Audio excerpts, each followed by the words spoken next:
Bab 31.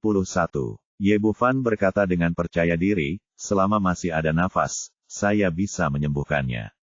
He Suang-Suang berkata, saya harap Anda dapat menyembuhkan rekan-rekan ini.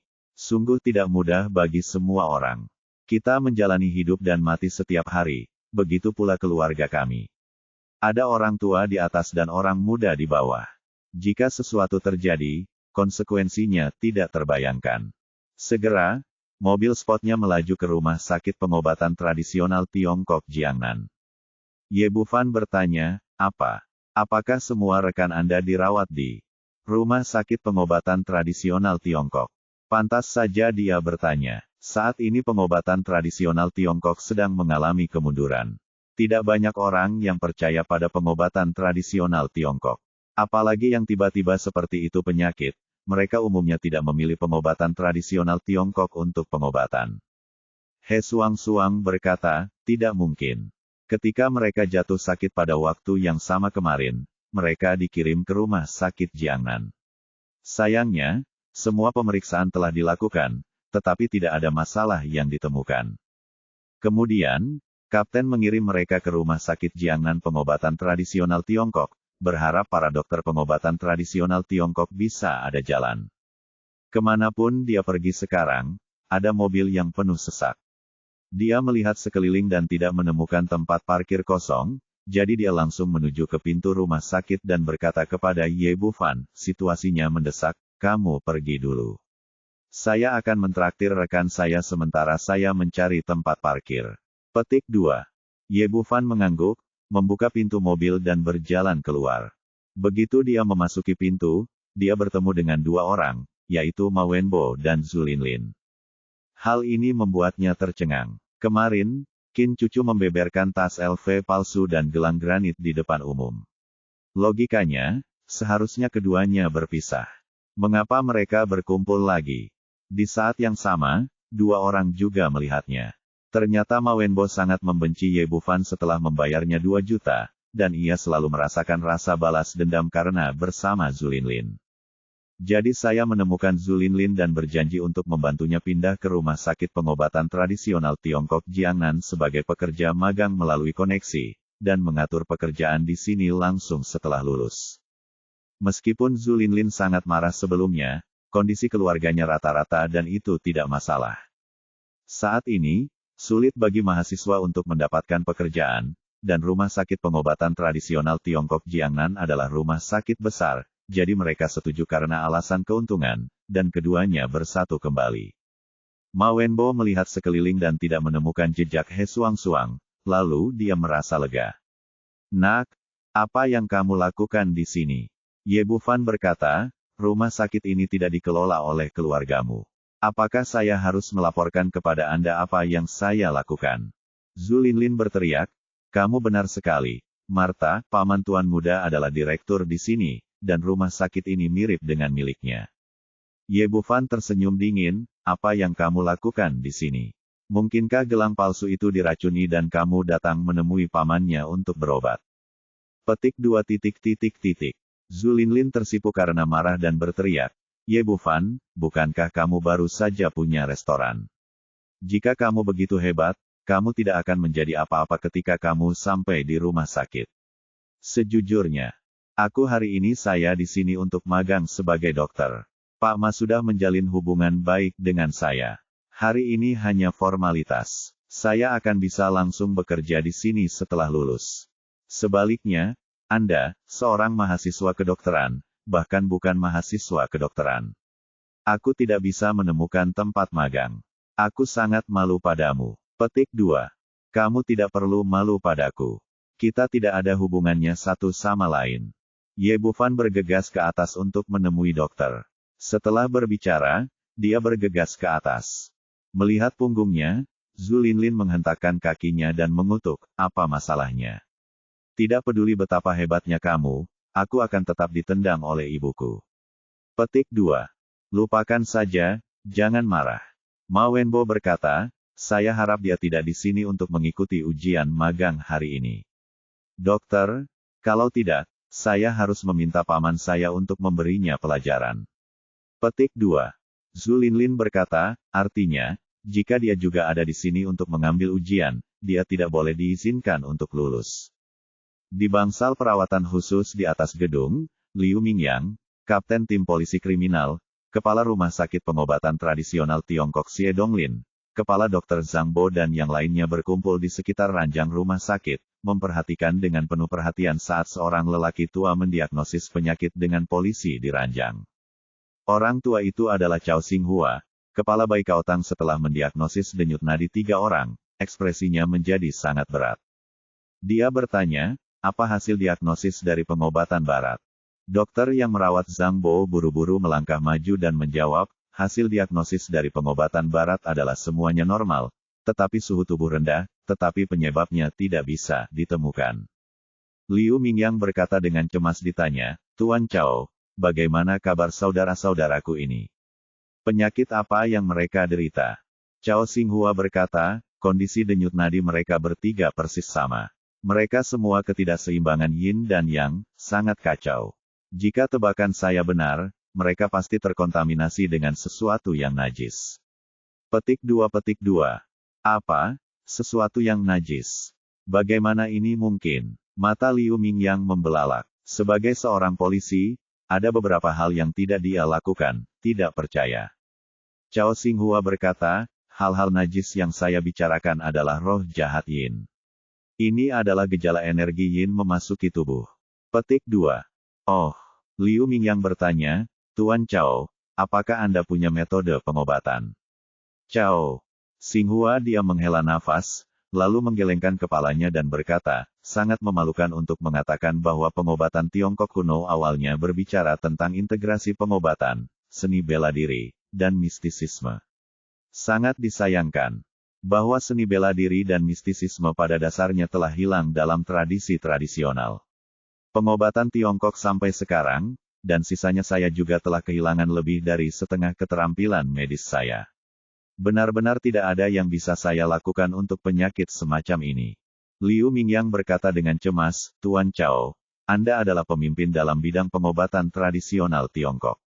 Bisakah Anda membantu saya memikirkan solusinya?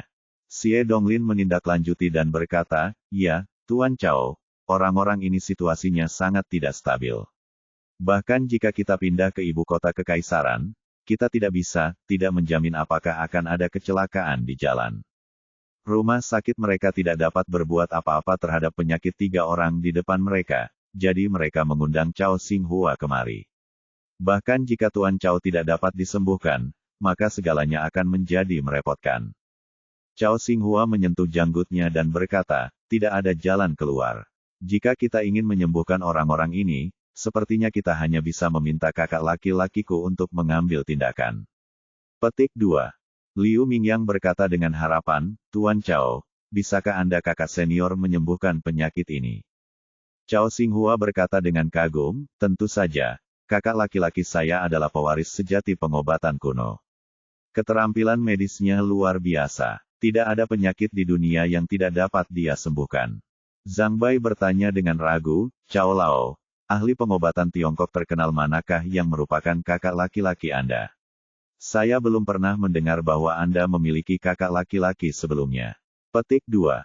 Chao Xinghua berkata dengan wajah bangga, kakak laki-laki saya tidak menghargai ketenaran dan keberuntungan. Wajar jika Anda belum pernah mendengarnya. Liu Mingyang cemas. Dia berkata, Tuan Chao, situasinya mendesak. Tolong minta dia untuk datang secepat mungkin. Petik 2. Jangan khawatir, aku akan meneleponnya sekarang. Chao Xinghua mengeluarkan ponselnya dan memutar serangkaian nomor. Pada saat ini, nada dering ponsel yang merdu berdering di pintu, lalu pintu terbuka dan Ye Bufan masuk dari luar. Ketika dia sampai di depan pintu, ponselnya baru saja berdering. Ketika dia sedang memeriksa ponselnya, dia lupa mengetuk pintu dan langsung masuk ke bangsal. Zhang Baizeng dengan penuh harap menunggu Tuan Chao menemukan kakak laki-lakinya. Ketika dia melihat seorang pria muda masuk tiba-tiba, dia berkata dengan tidak puas, apa yang kamu lakukan? Ini bangsal perawatan khusus. Bisakah kamu masuk? Ye. Bufan melihat Chao Chao. Ketika lelaki tua itu berada di dalam kamar, dia menutup telepon dan berkata, saya di sini untuk merawat pasien. Zhang Bai berkata, Ini hanya lelucon. Kami adalah rumah sakit pengobatan tradisional Tiongkok di sini. Kapan akankah giliranmu menjadi anak kecil tanpa rambut? Anak muda datang menemui dokter. Chao Xinghua melihat ekspresi Ye Bufan dan berteriak, kamu tidak masuk akal, diam. Apakah kamu mendengar itu? Tuan, Chao bilang kamu tidak masuk akal, cepat keluar dari sini. Kata Zhang Baigang di tengah jalan, aku mendengar Chao Xinghua berkata dengan marah, bagaimana denganmu? Ini kakak laki-lakiku. Bab 32. Mendengar perkataan Chao Xinghua, bola mata di ruangan itu hancur berkeping-keping. Tidak ada yang menyangka kalau pemuda ini ternyata adalah kakak senior Tuan Chao. Dalam kesan semua orang, Chao Xinghua awalnya adalah seorang veteran di bidang pengobatan tradisional Tiongkok dengan standar moral yang tinggi. Kakak laki-lakinya juga harus memiliki janggut dan alis. Bagaimana dia bisa menjadi pemuda berusia 20-an? Zhang Bai kembali sadar dan bertanya dengan tidak percaya, Tuan Chao, apakah Anda salah? Apakah ini benar-benar kakak laki-laki Anda? Petik 2. Chao Xinghua mengabaikannya sama sekali, melangkah maju dan membungkuk kepada Ye Bufan. Xinghua telah bertemu kakak laki-lakinya. Pada saat ini, hati semua orang hancur. Tidak heran mereka, pemandangan di depan mereka benar-benar terlalu tidak konsisten. Dengan kualifikasi dan usia Tuan Chao, dia seharusnya menjadi master atau master dari orang di depannya, tapi sekarang dia terus memanggilnya senior, yang benar-benar tidak bisa diterima. Chao Xinghua tidak mempedulikan tatapan orang lain, dia mengagumi dan menghormati kakak senior ini dari lubuk hatinya. Ye Bufan mengangguk dan bertanya, apakah kamu melihat situasi orang-orang ini? Saya baru saja melihat kakak laki-laki saya. Orang-orang ini semua koma karena roh jahat memasuki tubuh. Sayangnya saya memiliki sedikit pengetahuan dan dapat untuk pengobatan.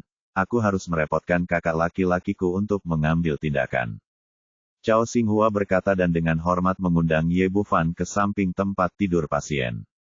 Ye Bufan mengamati ketiga orang itu dengan kesadaran spiritualnya dan menemukan bahwa tubuh mereka diselimuti aura abu-abu, yang memang merupakan gejala khas kejahatan yin memasuki tubuh. Diagnosis Anda benar, orang-orang ini memang terinfeksi roh jahat. Liu Mingyang kembali sadar dan berkata, ini, kakak senior ini, bagaimana kondisi saudara-saudara ini? Untuk mengobati. Ini bukan masalah besar, hanya beberapa jarum dan itu akan baik-baik saja. Setelah berbicara, Ye Bufan mengeluarkan jarum perak dan mulai memberikan perawatan akupuntur kepada polisi pertama yang tidak sadarkan diri. Xie Donglin sedikit gelisah. Dia menarik lengan baju Chao Xinghua dan berbisik, Tuan Chao, apakah ini benar-benar dapat diandalkan? Melihat Ye Bufan, yang masih sangat muda, dia berpikir dalam hati, apakah lelaki tua Chao ini terlalu tua? Aku tertipu. Di usia 20-an, saya khawatir saya bahkan belum menghafal seluruh lagu Tang Tou. Bagaimana saya bisa mengobati penyakit orang? Chao Xinghua berkata tidak puas, apa yang kamu bicarakan? Kakak laki-lakiku pasti akan menyembuhkan penyakitnya, bagaimana mungkin itu tidak bisa diandalkan? Petik 2. Xie Donglin awalnya ingin mengatakan sesuatu yang lain, tetapi tiba-tiba melihat teknik akupuntur Ye Bufan, dan ekspresinya tiba-tiba menjadi membosankan. Dia berteriak, ini adalah 9 jarum yang membangkitkan jiwa. Apakah ini benar? Apakah saya salah melihatnya? Petik 2. Chao Xinghua berkata dengan ekspresi bangga di wajahnya, tentu saja benar, 9 jarum yang membangkitkan jiwa ini adalah spesialisasi kakak laki-laki saya. Sebagai seorang dokter pengobatan Tiongkok, Zhang Bai secara alami mengetahui nilai dari 9 jarum yang membangkitkan jiwa, dan matanya tiba-tiba dipenuhi rasa iri dan cemburu. Apa yang dilakukan Ye Bufan adalah set akupuntur ke-6 di antara 9 teknik akupuntur yang menghidupkan kembali jiwa, eksorsisme. Energi aslinya yang kacau bisa berupa yin atau yang, dan sekarang diubah menjadi energi yang kuat, ditambah dengan 9 jarum yang menghidupkan kembali jiwa, roh jahat di tubuh pria di depannya dengan cepat diusir. 5 menit kemudian, dia mencabut jarum peraknya. Polisi yang sempat koma itu segera membuka matanya dan duduk dari tempat tidur. Dia melihat sekeliling dan berkata kepada Liu Mingyang, Kapten, mengapa saya di sini? Ada apa dengan saya? Bukankah saya seharusnya berada di lokasi survei? Petik 2. Liu Mingyang berkata, Xiao Wang, Anda akhirnya bangun. Saya tiba-tiba pingsan, jadi aku mengirimmu ke rumah sakit. Sekarang semua orang yakin dengan keterampilan medis Ye Bufan. Jumlah mereka begitu banyak, dan mereka menderita penyakit yang tidak dapat ditangani oleh kedua rumah sakit. Mereka hanya mendapat sedikit suntikan, dan beberapa sembuh dalam hitungan menit. Cao Xinghua berkata dengan ekspresi bangga di wajahnya, bagaimana? Seperti yang saya katakan, tidak ada penyakit yang tidak dapat disembuhkan oleh kakak laki-laki saya. Petik 2. Segera, Ye Bufan menyelamatkan 2 petugas polisi yang tidak sadarkan diri. Mereka bertiga berada di dalam kesehatan yang baik seolah-olah dia tidak pernah pingsan sama sekali. Kali ini He Suang-Suang datang dari luar dan kaget melihat ketiga rekannya sudah sembuh. Dia hanya memarkir mobil sebentar, dan semuanya sudah sembuh. Melihat semua orang di sekitar Ye Bufan, dia melangkah maju dan bertanya, bagaimana kabarmu? Apakah rekan-rekan saya akan mengalami gejala sisa? Tentu saja tidak, mereka sudah pulih. Ye Bufan berkata, tetapi Anda tidak boleh pergi ke tempat itu di malam. Lakukan apapun yang harus kamu lakukan pada siang hari. Meskipun dia belum pernah ke komunitas surga itu, dia dapat menebak bahwa itu pasti tempat dengan energi negatif yang kuat. Karena energi yang dalam tubuh mereka lemah, orang-orang ini adalah orang pertama yang mengalami koma. Jika mereka tinggal di sana untuk sementara waktu, saya khawatir orang-orang yang tersisa juga akan tertular energi jahat. Liu Mingyang sekarang sangat percaya pada kata-kata Ye Bufan. Dia melihat waktu dan melihat bahwa hari sudah hampir tengah hari. Dia berkata, Dr. Ye, terima kasih atas bantuan Anda. Waktunya sempit. Mari kita mengambil langkah pertama dan memanfaatkan waktu untuk menyelesaikan pemeriksaan lokasi. Petik 2. Setelah mengatakan itu, beberapa orang buru-buru meninggalkan bangsal, dan He Suang-Suang tidak mengganggu Ye Bufan lagi. Dia pergi bersama Liu Mingyang dan yang lainnya. Setelah mereka pergi, Xie Donglin berkata kepada Ye Bufan dengan ekspresi tulus di wajahnya, Dr. Ye, apakah Anda tertarik untuk datang ke rumah sakit kami? Selama Anda bersedia datang kepada kami sebagai dokter duduk, Anda dapat membuat syarat lainnya. Dia memang sangat bersemangat, pengobatan Tiongkok saat ini sedang lemah. Jika dokter hebat seperti itu dapat diundang untuk mengambil alih, rumah sakit pengobatan Tiongkok pasti akan makmur di masa depan. Mendengar perkataan dekan, tiba-tiba hati Zhang Bai terangkat. Dia sekarang menjadi dokter terbaik di rumah sakit. Jika pemuda di depannya ini datang ke rumah sakit, dia mungkin kehilangan statusnya. Ye Bufan menggelengkan kepalanya dan berkata, saya menerima kebaikan dekan Xie, tetapi saya terbiasa bebas dan tidak ingin dibatasi. Dia sangat ingin mengembangkan pengobatan Tiongkok, tetapi dia tidak ingin dibatasi dengan terlalu banyak pembatasan. Apalagi masuk ke lapangan, suatu tempat di dalam institusi seperti rumah sakit. Intrik di sini terlalu rumit baginya untuk fokus menjadi seorang praktisi pengobatan Tiongkok yang baik. Ekspresi kekecewaan melintas di wajah Xie Donglin, dan kemudian dia berkata dengan enggan, Dr. Ye, apakah menurut Anda ini baik-baik saja? Saya dengan sungguh-sungguh mengundang Anda untuk menjadi presiden kehormatan rumah sakit pengobatan tradisional Tiongkok kami. Anda hanya akan bisa mengobati penyakit yang sulit dan rumit yang tidak dapat diselesaikan. Itu sebabnya saya meminta Anda untuk mengambil tindakan. Bagaimana pendapat Anda tentang gaji 50.000 yuan per bulan? Sedikit kecemburuan muncul di mata Zhang Bai.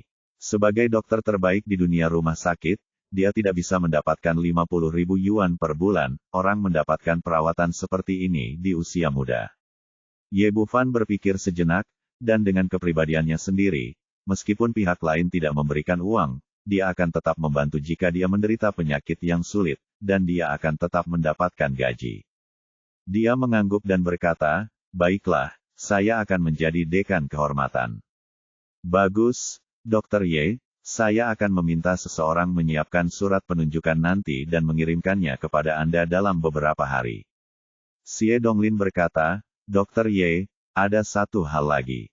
Kami akan segera menilai beberapa siswa yang bersiap datang ke rumah sakit untuk magang. Saya ingin meminta Anda dan Tuan Cao untuk menilai anak-anak muda ini bersama-sama. Cao Xinghua berkata, jika kakak laki-laki bersedia, saya tidak punya masalah. Memikirkan Ma Wenbo dan Zhu Linlin yang dia temui di bawah, mulut Ye Bufan menunjukkan senyuman dan berkata, "Oke, saya hanya punya waktu sekarang." Bab 33. Itu bagus. Saya yakin Dr. Ye pasti akan membantu rumah sakit kami memilih talenta cadangan yang luar biasa. Xie Donglin berkata kepada Zhang Bai dengan gembira, "Dr. Zhang, Anda, Dr. Ye, dan Tuan Chao akan membentuk tim penilai dan bekerja sama dengan dua ahli. Semoga berhasil dengan pemeriksaan dokter magang ini." Saya kenal direkturnya. Zhang Bai mengatakan ini, tetapi dia penuh ketidakpuasan. Dia awalnya bertanggung jawab atas pemeriksaan ini, tetapi dalam sekejap semata, hasilnya menjadi peran pendukung bagi orang lain. Yang paling penting adalah dia telah menunjuk beberapa pekerja magang melalui koneksinya, dan sekarang Ye Bufan tiba-tiba bertanggung jawab bagaimana dia bisa bahagia dengan ini. Xie Donglin mengabaikan reaksinya dan berkata kepada Ye Bufan, "Dr. Ye, Tuan Chao, siapa di antara kalian berdua yang dapat bekerja lebih keras dan menjadi pemimpin tim inspeksi ini?" Petik 2. Dalam hal kualifikasi, Chao Xinghua harus menjadi pemimpin tim. Dia adalah pilihan terbaik, tetapi lelaki tua itu sangat menghormati kakak laki-lakinya Ye Bufan, jadi dia menanyakan pertanyaan ini. Benar saja, Chao Xinghua segera berkata, "Saya hanya bisa menjadi siswa sekolah dasar di depan kakak laki-laki." Tentu saja, posisi ketua tim akan diambil oleh kakak laki-laki. Petik 2. Xie Donglin berkata, "Maka itu akan menjadi kerja keras untuk Dr. Ye." Ye Bufan tidak menunjukkan kerendahan hati dan langsung mengangguk setuju.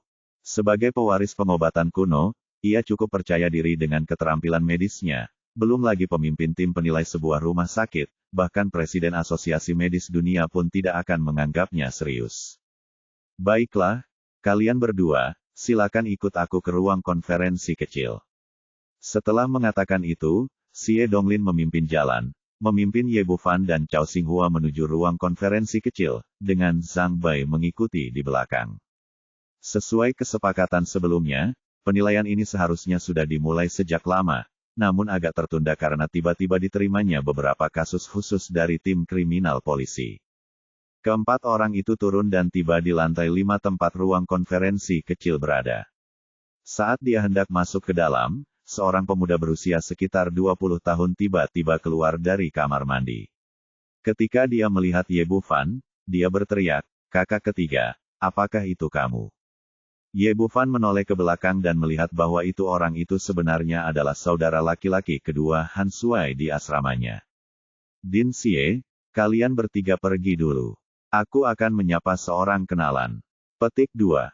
Xie Donglin berkata, "Oke, ayo pergi ke ruang konferensi dan menunggumu." Petik 2. Mereka bertiga memasuki ruang konferensi kecil terlebih dahulu. Ye Bufan berbalik dan mendatangi Han di depan Han Shuai. Dia mengulurkan tangannya dan meninju dadanya, "Bos, kenapa kamu di sini?" Di antara asrama, Han Shuai adalah yang dengan kondisi terbaik. Ayahnya berkecimpung dalam bisnis bahan konstruksi dan dekorasi dan keluarganya relatif kaya. Mereka juga rukun satu sama lain di hari kerja. Dia tahu bahwa situasi keuangan keluarga Ye Bufan tidak baik, jadi dia menjaganya dengan baik di hari kerja. Dia pada dasarnya bertanggung jawab atas semua makanan di sekolah. Han Shuai juga memberikan uang kepada Ye Bufan beberapa kali secara pribadi, tetapi dia selalu ditolak. Ye Bufan memiliki prinsipnya sendiri dalam hal ini, meskipun ia adalah saudara yang baik, ia tidak bisa melepaskan martabatnya sebagai seorang laki-laki. Han Shuai menutupi dadanya dan berteriak dengan ekspresi kesakitan, "Biarkan aku mencekikmu. Apakah kamu meminum Dalipil? Kamu akan memukuliku sampai mati." Petik 2. "Maaf, aku melihat kamu terlalu bersemangat dan dimanfaatkan terlalu banyak kekuatan." Ye Bufan telah mencapai tahap pembangunan fondasi belum lama ini, dan tidak terlalu ahli dalam mengendalikan kekuatan. Kekuatannya sekarang agak lebih kuat. "Kakak kedua, bagaimana kalau aku menggosokkannya untukmu? Ayolah, dasar homo sialan. Apakah kamu boleh menyentuh tempat ini dengan santai?" Han Shuai menarik Ye Bufan untuk duduk di bangku di sebelahnya dan berkata, Aku tidak bertemu denganmu sejak liburan. Sedang sibuk apa? Apakah kamu bekerja di sana-sini lagi? Aku sudah mengatakan bahwa aku akan mendukungmu beberapa tahun terakhir ini di perguruan tinggi, tetapi kamu keras kepala dan tidak setuju. Petik 2. Ye Bufan tersenyum dan berkata, bukan saya. Saya tidak setuju, itu karena harga Anda terlalu rendah. Meskipun dia hanya bercanda, dia masih sangat tersentuh oleh perhatian Han Sui. Lupakan saja, kami tahu kamu sangat bangga, jangan bicarakan ini. Han Sui bertanya, apa yang kamu lakukan di sini? Apakah kamu juga di sini untuk mengikuti ujian magang? Ye.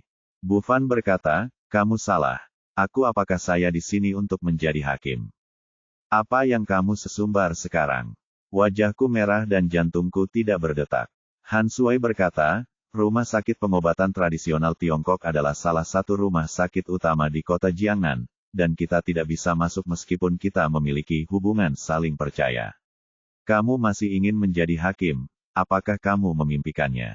Ye Bufan tidak menjelaskan terlalu banyak, dia berkata, lalu mengapa kamu di sini? Apakah kamu juga di sini untuk mengikuti ujian? Saya di sini hanya untuk membuat kecap, ini saya. Ayah saya bersikeras memaksa saya untuk datang. Ambisi saya adalah menjadi taipan keuangan. Dia bersikeras bertanya saya menjadi seorang dokter, yang sebenarnya merupakan tipuan pada anak saya. Impian ayah Han Sui adalah menjadi seorang dokter, tetapi sayang sekali dia tidak dapat mewujudkannya. Sekarang dia ingin putranya memenuhi keinginannya, tetapi Han Sui tidak menyukai profesi dokter. Ye Bufan berkata, apakah kamu ingin lulus? Tunggu sebentar, saya seorang hakim. Tidak apa-apa memberi Anda sedikit perhatian karena hubungan kita sebagai saudara. Petik 2. Semakin saya menyombongkan diri, semakin antusias saya. Han Sui berkata, saya tidak ingin menjadi dokter. Tunggu sebentar, setelah saya lulus kuliah, saya akan berbisnis dengan orang tua itu. Siapapun yang mengizinkan saya lulus akan menipu saya. Petik 2. Mengetahui temperamen saudara baiknya, Ye Bufan tidak berkata apa-apa lagi. Han Sui berkata, ngomong-ngomong, saya baru saja bertemu Zhu Linlin di bawah, dan dia bersama pria lain. Apa yang sebenarnya terjadi? Mereka bertiga awalnya berada di kelas yang sama. Untuk Ye Bufan dan Zhu Linlin masalahnya tentang jatuh cinta sangat jelas. Kami sudah putus, kata Ye Bufan dengan tenang. Han Sui berkata dengan marah, apakah wanita itu melakukan sesuatu yang membuatmu kasihan? Saudaraku, aku akan membantumu melampiaskan amarahmu sekarang. Ye. Bufan meraihnya dan berkata, lupakan. Apa yang terjadi di masa lalu adalah masa lalu, aku tidak ingin bersamamu, dia tidak ada hubungannya dengan dia. Han Sui berkata, ya, aku sudah bilang pada kalian berdua bahwa kamu tidak cocok, tetapi kamu tidak mendengarkan sebelumnya. Aku akan mencarikanmu yang bagus nanti. Pada saat ini, seorang perawat kecil membuka pertemuan kecil. Dia membuka pintu kamar dan berteriak keluar, wawancara akan segera dimulai. Jika Anda ingin mengikuti wawancara magang, segera datang dan daftar. Han Sui berkata, ayo masuk. Kita masih harus mengikuti formalitas, kalau tidak orang tua itu akan kembali. Kamu harus mematahkan kakiku. Petik 2. Kedua orang itu masuk ke ruang konferensi bersama. Han Sui menarik Ye Bufan dan menunjuk kedua kursi di baris terakhir dan berkata, ayo duduk di sini. Ye Bufan berkata, kakak kedua, kamu pergi dulu. Duduklah di sini, saya ingin pergi ke depan. Han Sui berkata, jangan membuat masalah. Semua juri duduk di atas panggung, dan membuat masalah lagi akan mempengaruhi hasil Anda. Pada saat ini, Ma Wenbo dan Zhu Linlin, yang duduk di sebelah mereka, saya juga melihat Ye Bufan. Ekspresi Zhu Linlin berubah dan dia berkata, dia benar-benar datang untuk mengikuti ujian. Tidak ada gunanya meskipun dia datang. Dia tidak bisa lulus tanpaku, itu hanya memberi kita kesempatan untuk melampiaskan amarah kita. Ma Wenbo adalah bukan siswa yang ikut wawancara, dia memenuhi syarat untuk duduk di sini, tapi dia adalah keponakan Zhang Bai dan akrab dengan perawat di sini, jadi dia menyelinap masuk bersama Zhu Linlin. Zhu Linlin berkata dengan getir, ya, beritahu pamanmu bahwa dia tidak akan diizinkan lewat. Meskipun dia telah putus dengan Ye Bufan, dia tidak bisa melihat kebaikan pria ini. Semakin tidak memuaskan dia, semakin bahagia dia akan menjadi. Saya akan mengirim pesan ke paman sekarang, dan saya akan memberinya poin 0 nanti, lalu mengusirnya. Kata Ma Wenbo sambil mengeluarkan ponselnya dan bersiap mengirim pesan ke Zhang Bai, tapi kemudian dia melihat Ye Bufan melangkah menuju kursi juri, berjalan mendekat dan duduk di kursi di tengah. Bab 34. Apa yang terjadi? Siapa pemuda ini? Bagaimana dia duduk di bangku juri? Bukankah itu Ye Bufan? Apakah dia gila? Kenapa kita duduk di depan? Ada total siswa yang datang untuk mengikuti ujian hari ini, lebih dari selusin dari mereka berasal dari sekolah yang berbeda, termasuk beberapa dari Universitas Kedokteran Jiangnan, yang mengenal Ye Bufan. Semua orang bingung kenapa siswa yang seharusnya mengikuti ujian tiba-tiba duduk di meja juri atau di posisi tengah. Ma Wenbo benar-benar tercengang dan bahkan berhenti mengirim pesan, dia tidak mengerti apa yang sedang dilakukan Ye Bufan. Han Shuai juga tercengang. Ada apa dengan anak ketiga? Apakah dia menderita halusinasi parah? Apakah Anda benar-benar menganggap diri Anda seorang hakim? Diam. Suara Agung Xie Donglin terdengar di tempat tersebut. Semua orang yang hadir tahu bahwa ini adalah direktur rumah sakit pengobatan tradisional Tiongkok dan segera menutup mulut mereka. Dia berkata, "Saya Xie Donglin, direktur rumah sakit pengobatan tradisional Tiongkok. Saya menyambut semua siswa untuk berpartisipasi dalam ujian magang hari ini. Izinkan saya memperkenalkan kepada Anda anggota panel juri hari ini. Ini adalah Dr. Zhang Bai kami, dan ini dari kota Jiangnan. Tuan Chao Xinghua, seorang ahli pengobatan tradisional Tiongkok. Tuan Chao, ini Dr. Ye Bufan, pemimpin panel juri kami hari ini." Setelah mengatakan bahwa dua orang di depan baik-baik saja, semua orang bertepuk tangan. Tetapi ketika berbicara tentang Ye Bufan, semua orang tercengang. Mulut Han Shuai begitu besar sehingga dia bisa memasukkan telur ke dalamnya. Biarkan aku mencekiknya. Apa yang dikatakan Lao San benar. Dia benar-benar hakim hari ini. Zhu Linlin tampak semakin tidak percaya. Dia hanya menertawakannya karena bahkan tidak memenuhi syarat untuk mengikuti ujian, dan kemudian dia mencoba menggunakan koneksinya untuk mengusirnya. Akibatnya, dia berubah menjadi hakim hari ini dan pemimpin ujian, tim penilai. Ma Wenbo mengulurkan tangan dan mencubit pahanya dengan kuat. Rasa sakit yang hebat membuatnya menyeringai dan hampir berteriak untuk memastikan bahwa dia tidak sedang bermimpi. Xie Donglin berkata, "Oke, mari kita mulai wawancara secara resmi sekarang." Siswa pertama yang berpartisipasi dalam penilaian, Zhu Linlin, akan naik ke panggung. Petik 2. Hanya ada 3 tempat kali ini. Ma Wenbo sudah membuka jalan dengan Zhang Bai, memungkinkan Zhu Linlin menjadi yang ketiga. Satu pemain mengoper agar tidak diambil oleh pemain lain.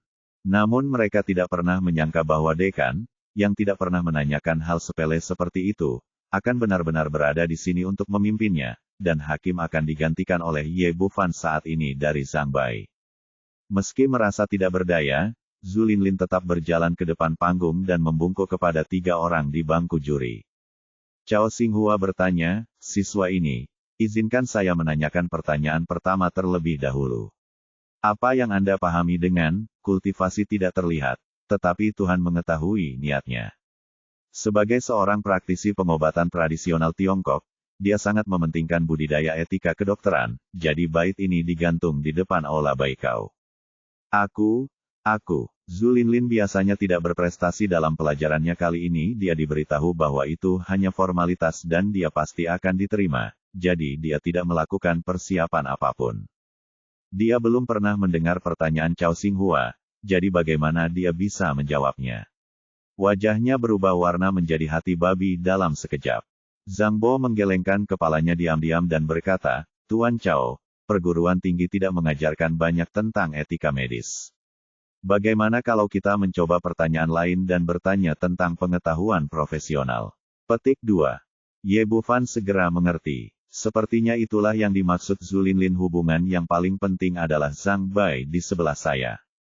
Tuan Chao mengerutkan kening dan berkata, "Oke, bisakah Anda memberitahu saya perbedaan antara Anglika dahurica dan Atraktilodes?"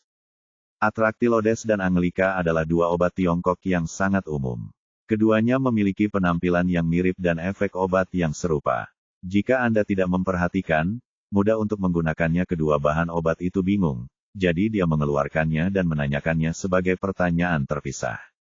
Ini, Zhu Linlin kembali tercengang. Meskipun ia juga seorang mahasiswa Departemen Pengobatan Tradisional Tiongkok, ia hanya mengetahui sedikit tentang pengobatan tradisional Tiongkok. Ia tidak mengetahui perbedaan antara Atractylodes macrocephala dan Angelica dahurica. Melihat segala sesuatunya akan menjadi tidak beres, Ma Wenbo di antara penonton terus mengedipkan mata ke arah Zhang Bai, memberi isyarat agar dia membantu. Zhang Bai berkata lagi dengan putus asa, Tuan Chao, mereka belum meninggalkan sekolah. Pertanyaan ini mungkin terlalu profesional. Bagaimana kalau kita mengubahnya menjadi lebih sederhana? Petik 2. Wajah Chao Xinghua tiba-tiba menjadi gelap, dan terlihat jelas bahwa Zhang Bai sedang memikirkan hal ini. Wanita itu berbicara. Saat ini, Ye Bufan berkata, Dr. Zhang, pertanyaan seperti apa yang menurut Anda mudah? Bagaimana dengan lagu sup? Sebagai seorang dokter pengobatan Tiongkok, ini seharusnya yang paling mudah, bukan? Zhang Bai juga merasa malu dan berkata dengan canggung, tidak apa-apa. Ye Bufan mencibir dan berkata kepada Zhu Linlin, kalau begitu, lafalkan saja lagu Tang Tou. Dia sangat mengenal wanita ini. Ketika mereka berdua bersama, dia mendesak Zhu Linlin untuk banyak melafalkan lagu Tang Tou, kali. Tapi wanita ini tidak memperhatikannya. Dia lebih tertarik pada makan, minum dan bersenang-senang. Saat itu keduanya memiliki hubungan yang baik, dia menyayangi Zhu Linlin dan tidak peduli, sekarang sepertinya ini hanya kebiasaan malas. Aku tidak akan. Zhu Linlin menggigit bibirnya dan berusaha mengucapkan kata-kata ini. Saat ini, dia membenci Ye Bufan di dalam hatinya, jika pria ini tidak tiba-tiba melompat keluar, bagaimana dia bisa begitu malu? Chao Xinghua berkata dengan marah, saya tidak bisa melakukan ini atau itu. Saya tidak tahu apa-apa tentang itu. Saya benar-benar tidak tahu apa yang telah Anda pelajari di sekolah kedokteran selama bertahun-tahun, dan dari mana Anda mendapatkan keberanian untuk datang di sini untuk mengikuti ujian. Anda gagal dalam penilaian ini. Kembalilah dan pelajari pengetahuan profesional. Ini, melihat Chao Xinghua memberikan kesimpulan secara langsung, Zhang Bai berkata dengan berani, Tuan Chao, saya pikir teman sekelas perempuan ini telah citra yang bagus. Jika dia tetap di rumah sakit, dia akan melakukannya. Anda bisa melatihnya sedikit. Petik 2. Dia terpaksa tidak punya pilihan selain menepuk dadanya dan menyetujui Ma Wenbo tadi malam, karena dia mungkin kehilangan muka di depan keponakannya.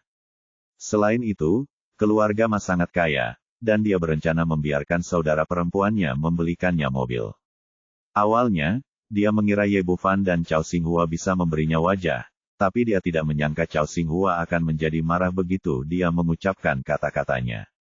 Dr. Zhang, apa yang Anda maksud dengan ini? Apakah kita melakukan kontes kecantikan atau merekrut pekerja magang? Anda dapat lulus jika Anda memiliki citra yang baik. Bagaimana dengan siswa lain yang memiliki keterampilan medis yang baik? Apakah itu adil bagi mereka? Xie Donglin sedang duduk di sana di sebelahnya. Dia awalnya tidak ingin mengganggu pekerjaan juri, tapi sekarang dia tidak tahan lagi dan berkata dengan wajah dingin, Zhang Bai, tahukah kamu siapa dirimu? Lakukan. Mulai sekarang, Anda tidak ingin menjadi hakim lagi. Pekerjaan seleksi akan diserahkan kepada Anda. Dr. Ye dan Tuan Chao akan menanganinya.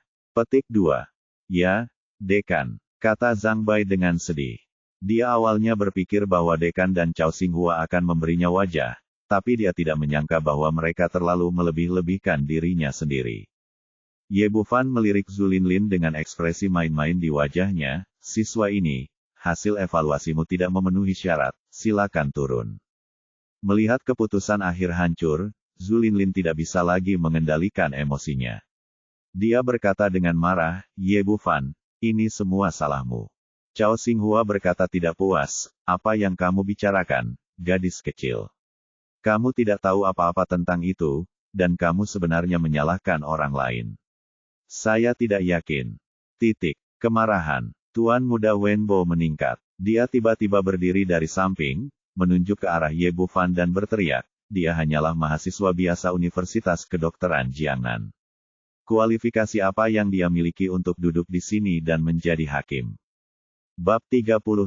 Melihat seseorang berani mempertanyakan identitas Ye Bufan, wajah Xie Donglin menjadi gelap dan dia berkata, Dr. Ye adalah penerus 9 jarum yang membangkitkan jiwa, Presiden Kehormatan Rumah Sakit Pengobatan Tradisional Tiongkok Jiangnan, dan kakak laki-laki dari Tuan Chao dari Bai Kaotang. Apakah menurutmu dia punya? Apakah kamu memenuhi syarat untuk duduk di sini? Petik 2. Aku, Ma Wenbo adalah seorang playboy yang tidak melakukan pekerjaannya dengan baik. Dia belum pernah mendengar tentang 9 jarum yang membangkitkan jiwa, tetapi Direktur Kehormatan Rumah Sakit Pengobatan Tradisional Tiongkok dan kakak laki-laki Chao Xinghua, kedua hal ini mengejutkannya. Bagaimana seorang siswa yang belum lulus menjadi dekan kehormatan di Rumah Sakit Pengobatan Tradisional Tiongkok? Bagaimana kamu bisa menjadi kakak laki-laki tua itu? Sebelum dia pulih, Ye Bufan berkata kepada Xie Donglin, Dekan Xie, bukankah semua siswa mengikuti ujian hari ini? Bisakah semua orang berpartisipasi sesuka hati? Petik 2. Xie Donglin segera bertanya balik dan bertanya dengan suara dingin, siapa? Kamu. Bagaimana kamu bisa masuk? Aku, Ma Wenbo tidak bisa berkata-kata lagi. Dia masuk melalui hubungan pamannya, tetapi dia tidak bisa mengatakan ini di depan dekan, jika tidak, dia mungkin akan mendapat masalah. Tertipu. Xie Donglin melambai kepada dua penjaga keamanan di sebelahnya, usir dia keluar. Kedua penjaga keamanan yang tinggi itu datang dan meraih kerah Ma Wenbo dan menyeretnya keluar dari ruang konferensi kecil. Zhu Linlin tahu bahwa tidak ada gunanya tinggal di sini lebih lama lagi, jadi dia lari bersama Ma Wenbo. Kedua orang itu awalnya datang ke sini dengan arogan dan menertawakan Ye Bufan karena kurangnya kualifikasinya. Namun, mereka kembali dengan tangan kosong dan dia menjadi dekan kehormatan di sini. Kesenjangan antara kedua orang ini terlalu besar. Pemeriksaan selanjutnya menjadi lancar. Ye Bufan dengan hati-hati menyaring siswa-siswa ini dan meninggalkan 3 siswa. Tentu saja, Han Shuai tidak terpilih. Setelah pemeriksaan, Xie Donglin berkata, Dr. Ye, Tuan Chao, kalian berdua telah bekerja keras. Sekarang waktunya makan siang. Mari kita makan bersama. Petik 2. Ye Bufan berkata, maaf, Dekan Xie, saudaraku masih menungguku, mari kita tunggu 1 hari lagi. Xie Donglin berkata, oke, saya akan mengirimkan surat janji temu kepada Dr. Ye dalam beberapa hari. Ye Bufan dan Han Shuai meninggalkan Rumah Sakit Pengobatan Tradisional Tiongkok Jiangnan dan menemukan sebuah kedai masakan Sichuan tidak jauh dari situ. Mereka berdua memesan sekotak bir dan duduk di sana meminumnya. Setelah menuangkan secangkir untuk masing-masing jarum, Han Shuai bertanya, saudara ketiga, Anda telah menyembunyikannya dengan cukup baik. Saya tidak akan bertanya kepada Anda tentang 9 jarum yang menghidupkan kembali jiwa.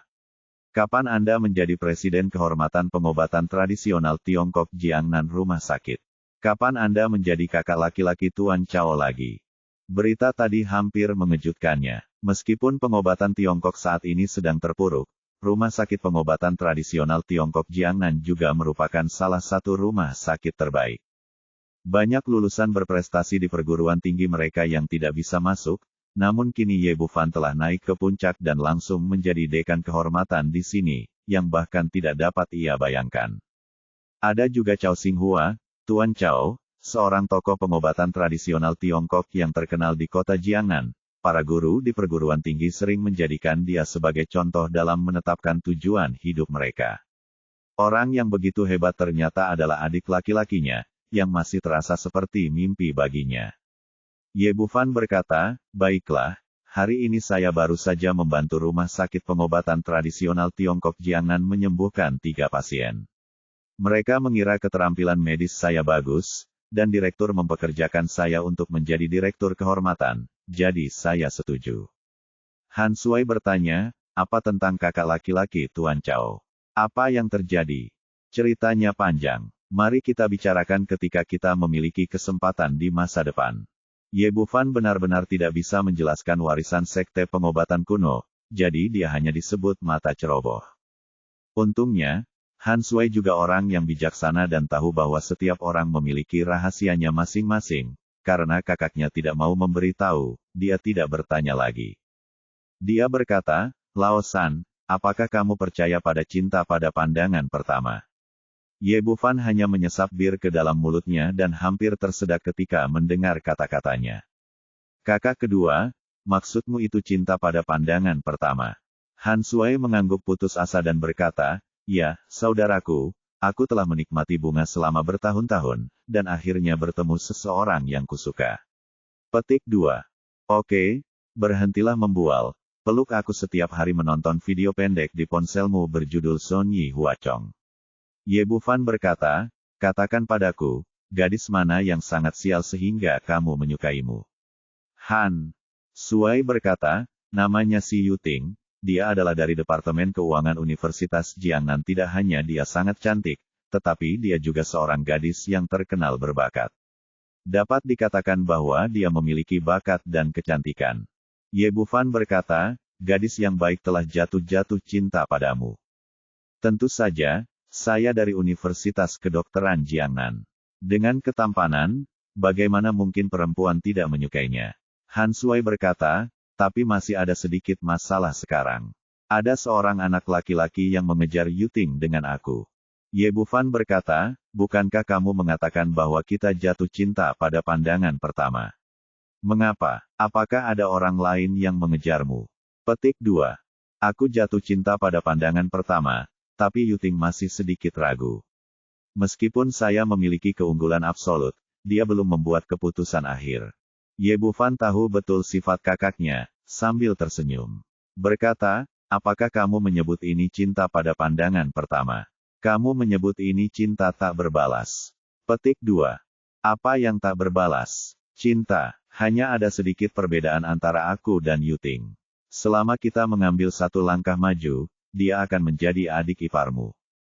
Han Suila dia memegang lengan Ye Bufan dan berkata, jadi, kamu harus melakukannya. Saudaramu membantu dalam hal ini. Ye Bufan berkata, kamu harus mengandalkan dirimu sendiri untuk menggoda gadis-gadis. Ada yang bisa aku bantu? Petik 2. Tentu saja bisa, besok. Ini hari ulang tahun Yuting, dan anak itu pasti akan melakukannya, pergi juga. Kamu dapat berdiri dan mendukungku ketika saatnya tiba, dan membantuku menumbuhkan wajahku ketika saatnya tiba. Aku pasti bisa membawa adik iparmu kembali.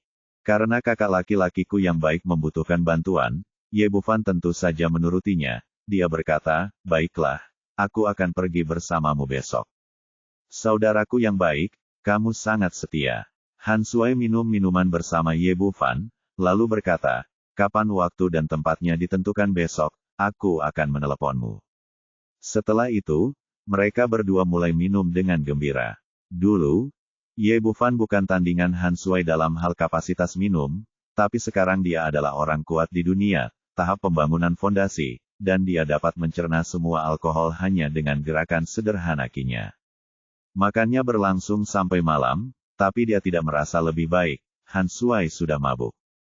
Setelah naik taksi, dia mengantar Han Sui pulang, lalu bergegas keluar Sikeng, kota Jiangnan sendirian. Setelah mendengarkan perkenalan He Suang-Suang tentang situasi hari ini, dia menyimpulkan bahwa pasti ada yang salah dengan komunitas Sanadu. Jika tidak, tidak akan ada atmosfer jahat yang begitu kuat, dan tidak akan ada 3 kecelakaan dalam sebulan. Lokasi komunitas Sanadu agak terpencil, didukung oleh Gunung Qingling di kota Jiangnan. Di depannya terdapat aliran sungai kecil yang disebut aliran anggrek. Pemandangan di sini terlihat sangat indah dan udaranya sangat segar. Saat ini transportasi sudah semakin berkembang, dan masyarakat sudah terbiasa menjauhi hiruk-pikuk kota pada malam hari, sehingga ide membangun kawasan villa di sini sangat bagus. Sangat disayangkan setelah kejadian seperti itu terjadi silih berganti, pembangunan seluruh komunitas terhenti, dan tidak ada yang tertarik dengan kantor penjualan. Hampir tengah malam ketika Ye Bufan datang ke gerbang komunitas, berdiri di sini, dia sudah bisa merasakan suasana menyeramkan yang kuat di dalam, seolah-olah suhu tiba-tiba turun beberapa derajat. Dia melihat sekeliling dan menyadari bahwa energi spiritual di sini seharusnya sangat kaya, mengapa ada roh jahat yang begitu besar. Bab 36. Saat ini tidak ada seorang pun di sekitar masyarakat, karena beberapa kasus berturut-turut, penjaga lama yang menjaga lokasi pembangunan telah mundur. Untuk menemukan jawabannya, Ye Bufan berjalan menuju komunitas tersebut, namun tidak lama setelah dia memasuki pintu, tiba-tiba hembusan angin bertiup, dan tubuh transparan tiba-tiba menerkamnya. Pantas saja ketiga polisi itu gelap gulita hingga koma, ternyata sesuatu yang jahat sudah tumbuh di sini. Tetapi jika Anda ingin menimbulkan masalah bagi saya, keterampilan moral Anda jauh dari sempurna. Energi sejati dalam tubuh Ye Bufan bersirkulasi, dan energi sejati yang kacau diubah menjadi energi yang murni. Benda jahat yang bergegas ke arahnya seketika seperti kepingan salju yang jatuh di atas api, diubah menjadi ketiadaan oleh energi yang murni yang panas. Semakin jauh Anda masuk ke dalam komunitas, semakin kuat roh jahatnya, dan semakin banyak hal jahat beterbangan. Hanya saja makhluk jahat ini sangat takut dengan energi yang murni di tubuhnya, hanya berani terbang dan tidak berani bangun. Apa yang terjadi? Biasanya, tempat ini sangat dekat dengan kota, jadi seharusnya tidak ada roh jahat yang begitu kuat, dan seharusnya tidak ada banyak hal jahat. Petik 2. Ye Bufan perlahan datang ke tengah komunitas, di mana Yin Qi paling kuat. Di tempat ini, makhluk-makhluk jahat beterbangan dan mengeluarkan berbagai suara melolong, membuat orang merasa seolah-olah telah jatuh ke neraka 9 meter. Dia mengabaikan hal-hal itu, menutup matanya dan perlahan merasakan segala sesuatu di sekitarnya. Tiba-tiba dia membuka matanya dan menemukan alasan meluapnya Yin Qi di sini. Jadi begitu, seseorang benar-benar mengatur formasi pengumpulan jahat Yin yang misterius di sini. Ye Bufan memutuskan bahwa sumber Yin Qi yang meluap adalah formasi jahat yang telah dibuat seseorang di sini. Formasi semacam ini sangat cerdik dan tidak bisa diatur oleh penyihir jahat biasa, sekilas terlihat seperti dilakukan oleh seorang master. Tapi apa tujuan pembentukan formasi di sini? Mungkinkah para pengembang di sini telah menyinggung seseorang? Apapun alasannya, sebagai pewaris sekte kedokteran kuno, tentu saja dia tidak bisa duduk diam ketika menghadapi formasi jahat seperti itu. Tapi dia tidak punya persiapan hari ini. Sulit untuk menghancurkan formasi di sini hanya dengan kultivasinya sendiri. Dia hanya bisa menunggu sampai dia benar-benar siap dan kembali lagi di lain hari. Saat dia hendak pergi dari sini, dia tiba-tiba melihat sesosok tubuh jatuh ke tanah tidak jauh dari situ. Kenapa ada seseorang di sini? Ye Bufan berpikir dalam hati sambil berjalan ke arah pria itu. Dari kejauhan, dia melihat banyak hal jahat menempel di tubuh pria itu, menyerap Yang Qi dengan gembira. Ini gadis ini. Apa yang dia lakukan di sini? Petik 2. Ketika dia mendekat, dia menyadari bahwa orang yang tergeletak di tanah adalah He Suang-Suang. Keluar dari sini. Karena dia bertemu seseorang, dia tidak bisa mengabaikannya. Ye Bufan berteriak dan mengangkat tangannya untuk menepuk tubuh He Suang-Suang. Dia menggunakan telapak 9 yang diturunkan dari sekolah kedokteran kuno ke gangsiang energi yang kuat langsung menyapu semua hal jahat di tubuh He Suang-Suang. Untuk hal-hal jahat yang dibiarkan oleh Yin Qi, sejumlah kecil Yang Qi adalah tonik yang hebat. Jika terlalu banyak, itu adalah senjata pembunuh dan dapat mengubahnya menjadi abu dalam sekejap. Ye Bufan melangkah maju dan memeluk He Suang-Suang, meletakkan tangannya di denyut nadinya, lalu mengerutkan kening. Energi yang gadis ini sangat kekurangan, dan situasinya jauh lebih serius daripada petugas polisi yang energi Yin-nya telah memasuki tubuhnya. Jika dia terlambat selangkah, dia mungkin telah kehabisan yang sebenarnya di tubuhnya, dan bahkan para dewa pun tidak akan bisa menyelamatkannya. Lupakan saja, korbankan saja ciuman pertama kakakku. Situasinya telah mencapai titik yang sangat berbahaya, dan sudah terlambat untuk menggunakan jarum perak untuk mengisi kembali Yang Qi. Dalam keputusasaan, Ye Bufan hanya bisa menundukkan kepalanya dan mencium bibir merah He Suang-Suang, perlahan-lahan memindahkan Yang Qi yang sebenarnya ke dalam tubuhnya. He Suang-Suang memiliki karakter yang menolak mengaku kalah, dan dia penuh rasa ingin tahu tentang Tao Yuanju, jadi dia tidak mendengarkan peringatan Ye Bufan sama sekali. Setelah menangani kejadian di siang hari, seseorang diam-diam datang ke sini pada malam hari untuk melihat apa yang sedang terjadi. Tapi dia hanyalah orang biasa. Ketika dia datang ke komunitas Sanadu, dia merasa lebih dingin daripada di luar. Dia tidak merasakan Yin Qi sama sekali di sini, dan dia tidak bisa melihat hal-hal jahat beterbangan. Tanpa disadari, dia masuk semakin dalam ke dalam, dan semakin banyak zat jahat terserap di tubuhnya, terus-menerus menyedot energi yang miliknya. Ketika dia sampai di pusat komunitas, sebelum dia dapat melihat sesuatu yang aneh di sini, dia tidak dapat bertahan lebih lama lagi dan jatuh ke tanah dan pingsan. Dalam keadaan linglung, dia bermimpi bahwa dia telah jatuh ke kutub utara, dikelilingi oleh es dan salju, dan dia akan mati kedinginan. Tapi tiba-tiba sepanci sup panas muncul di hadapannya, dia meminumnya dengan keras, seteguk demi seteguk, dan tubuhnya perlahan menghangat. Ye Bufan menjadi semakin tertekan, awalnya ini adalah ciuman pertamanya, dan pihak lain adalah wanita yang sangat cantik, jadi tidak dapat dihindari bahwa dia akan sedikit bersemangat. Pada awalnya, He Suang-Suang dalam keadaan koma, dan dampaknya terhadap dirinya tidak terlalu besar. Tapi kemudian He Suang-Suang tiba-tiba mulai bergerak, memeluk lehernya dan menciumnya, dengan putus asa memintanya, yang agak memalukan. Pada saat ini, He Suang-Suang perlahan membuka matanya, dan tiba-tiba melihat wajah seorang pria di depannya, dan keduanya berciuman dengan sangat mesra. Dia sangat terkejut hingga tiba-tiba dia berteriak, lalu meninju dada Ye Bufan dengan keras. Untuk menyelamatkan He Suang-Suang, Ye Bufan menggunakan energi yang dalam esensi hidupnya, perawatan barusan juga sangat menguras tenaganya. Dia tiba-tiba dipukul dan mundur 2 langkah. Itu benar-benar seekor anjing yang menggigit Lu Dongbin. Dia berteriak dengan marah, "Apa yang kamu lakukan? Apakah kamu gila?" Petik 2. He Suang-Suang akhirnya menyadari bahwa orang di depannya adalah Ye Bufan, dan berteriak dengan marah, "Kamu bermarga Ye, beraninya kamu memanfaatkanku.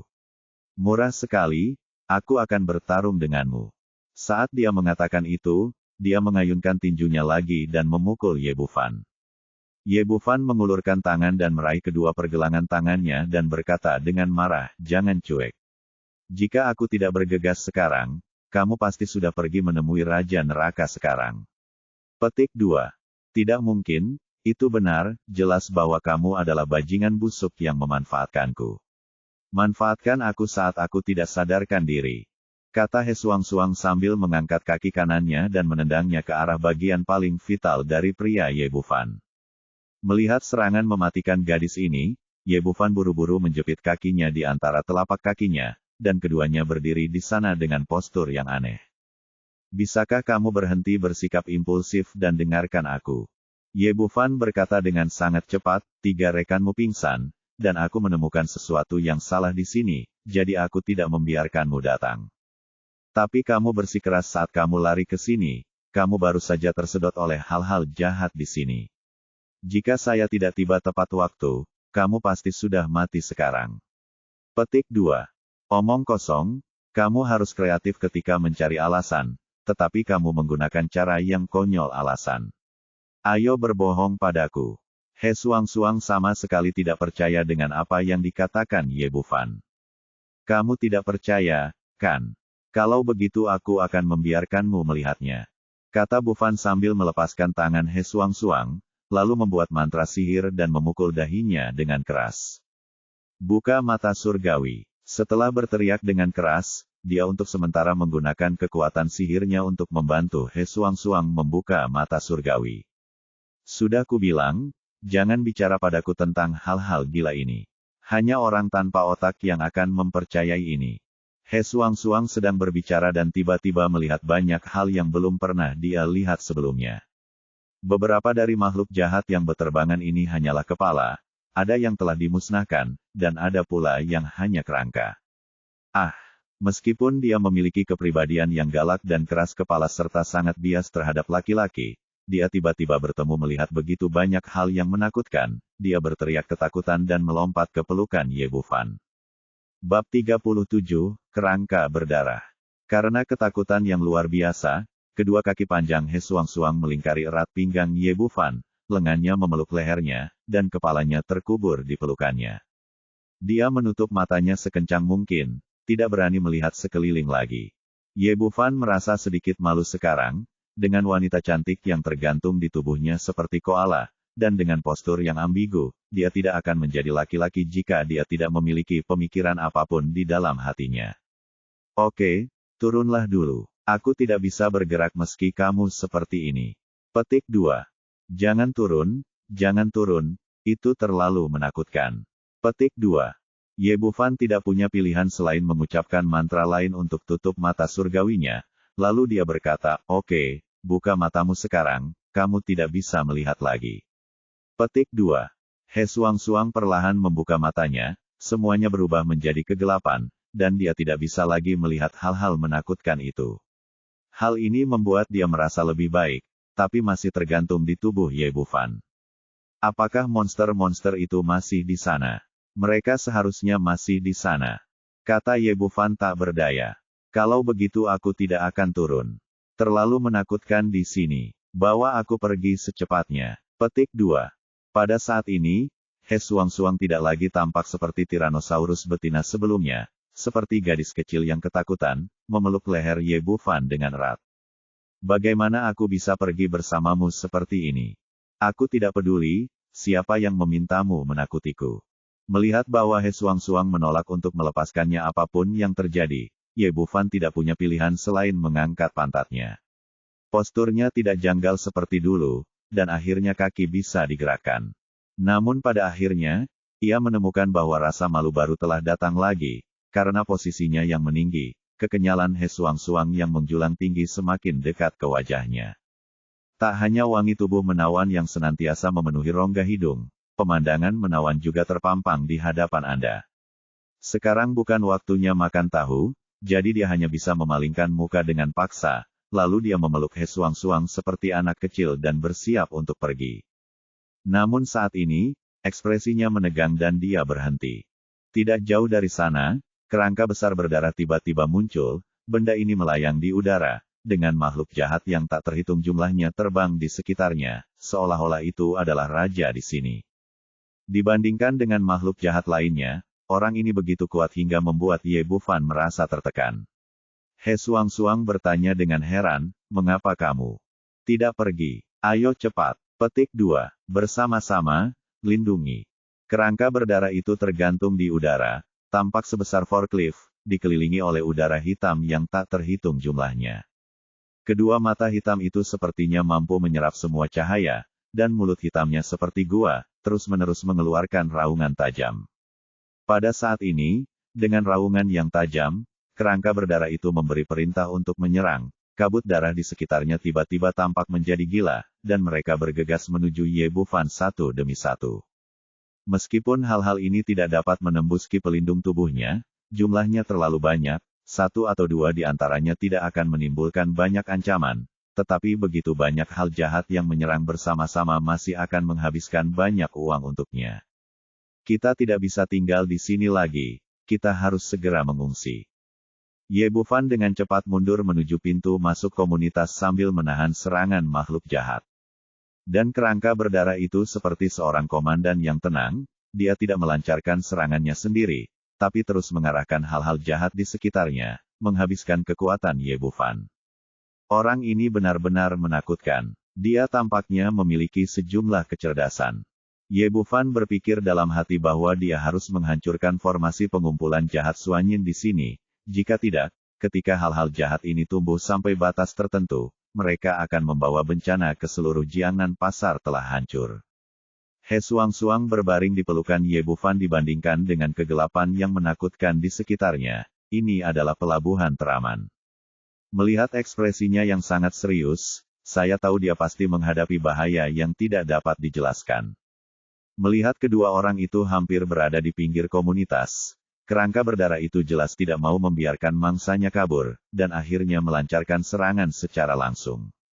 Setelah raungan yang tajam, tubuhnya tiba-tiba menjadi sedikit lebih besar, dan mulut hitamnya sepertinya memiliki isapan yang tak ada habisnya, dan tiba-tiba ia bergegas menuju Ye Bufan dan mereka berdua. Minggir, Ye Bufan menamparkan 9 telapak mataharinya dengan keras, dan angin telapak tangan yang bersiul menghantam tengkorak yang berdarah itu. Baru saja mendengar ledakan, aliran udara di sekitarnya bergetar hebat. Kerangka berdarah ini jelas jauh lebih kuat dari makhluk jahat lainnya.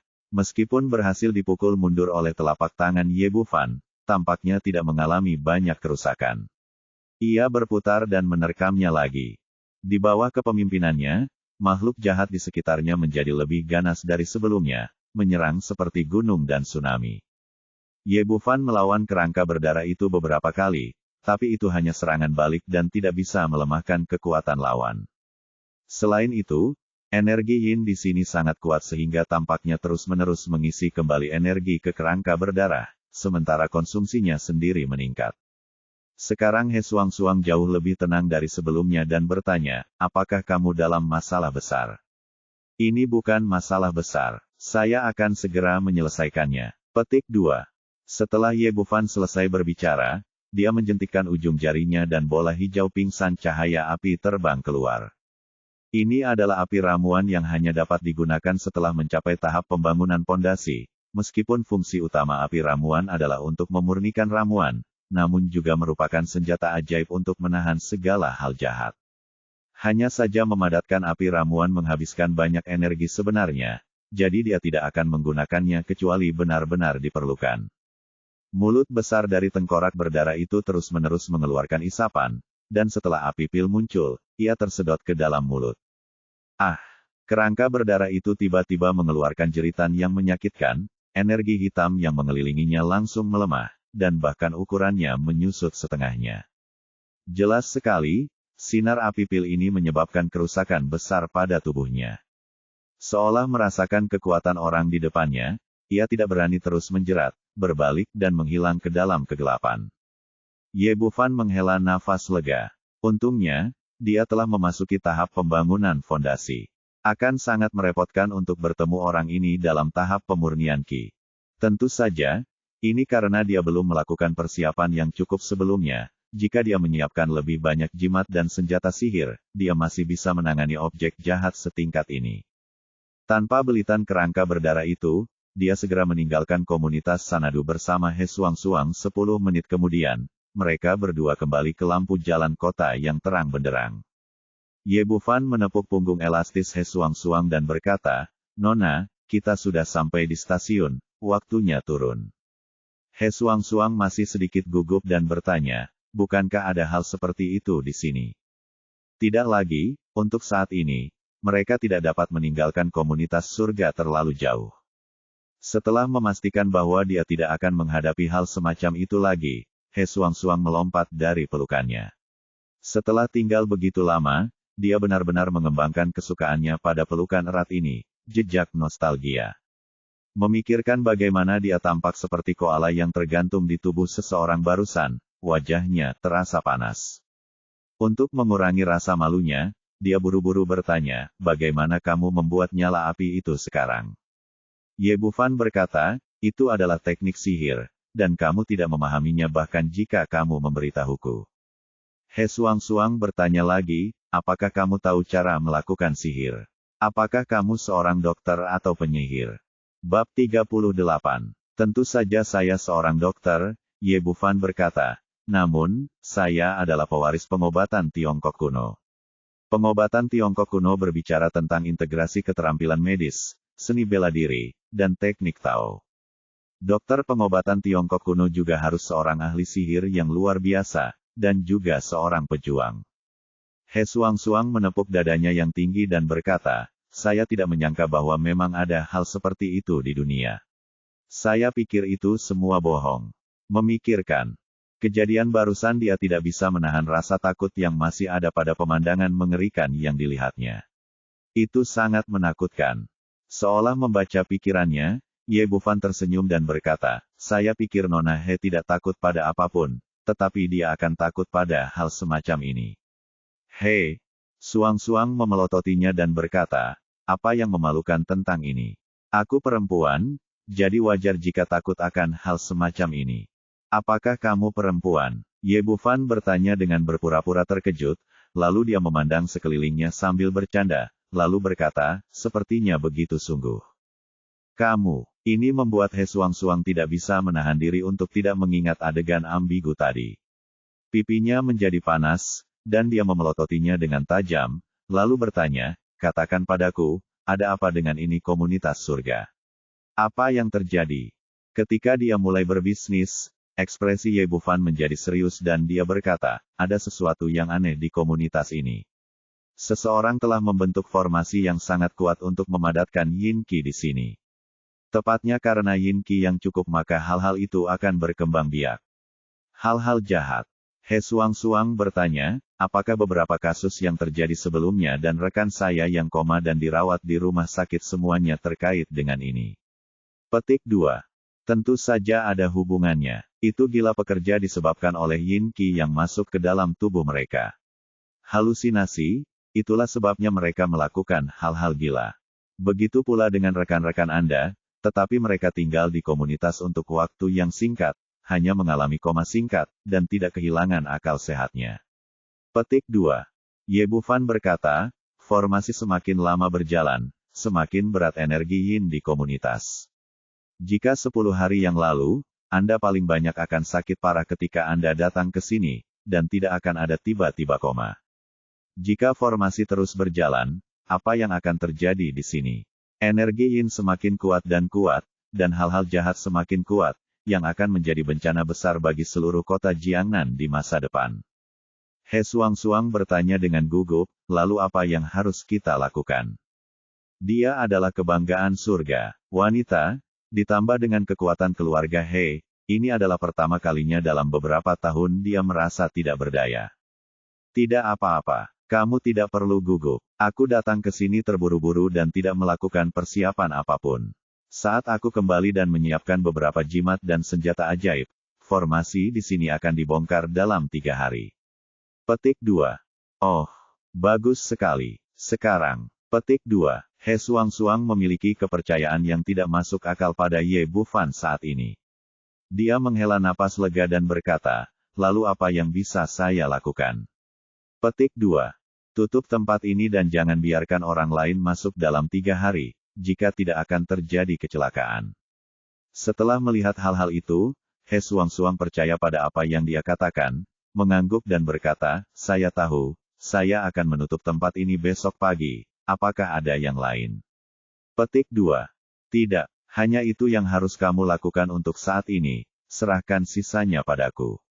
Petik 2.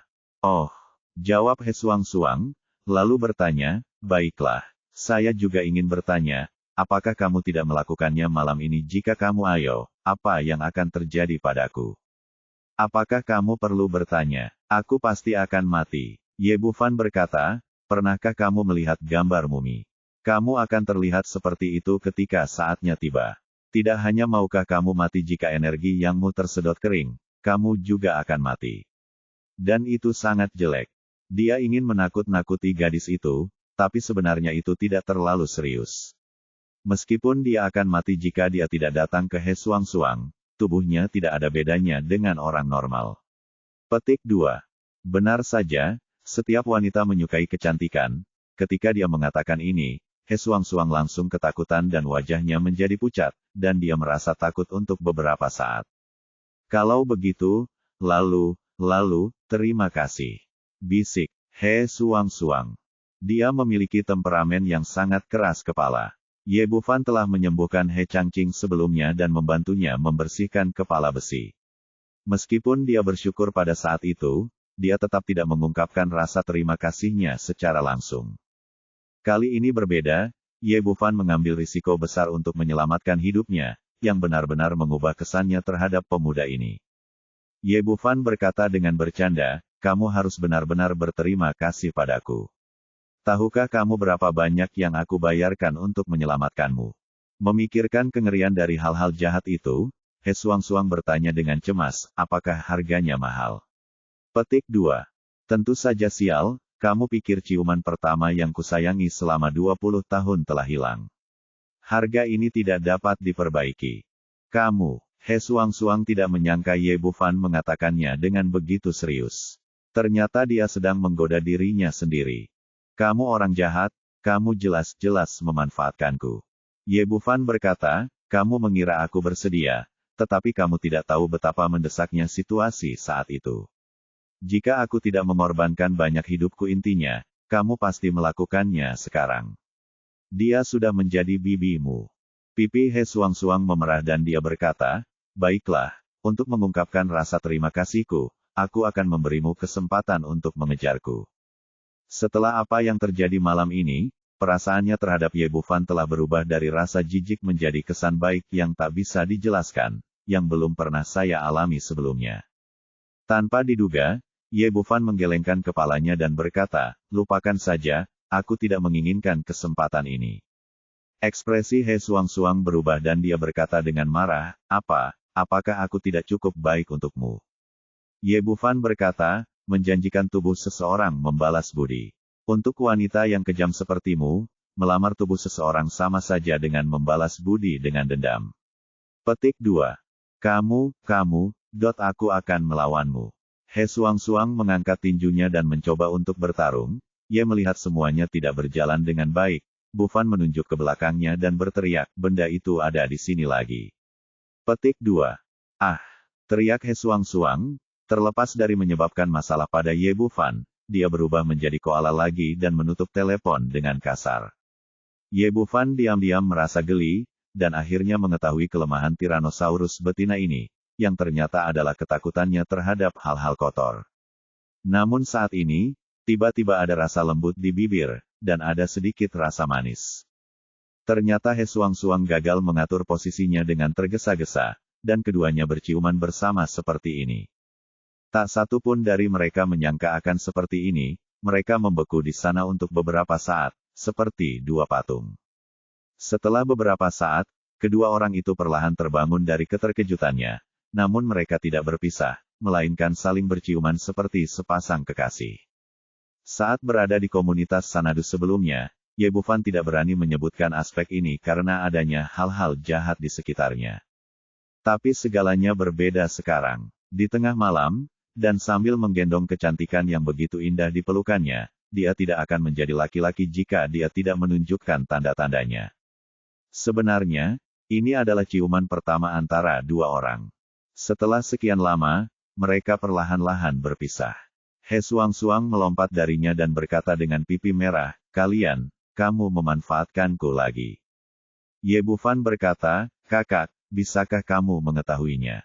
Kamulah yang lari pergi datang dan manfaatkan aku. Aku terlalu malas untuk peduli padamu. He Suang mengangkat tangannya dan memanggil taksi, masuk dan pergi.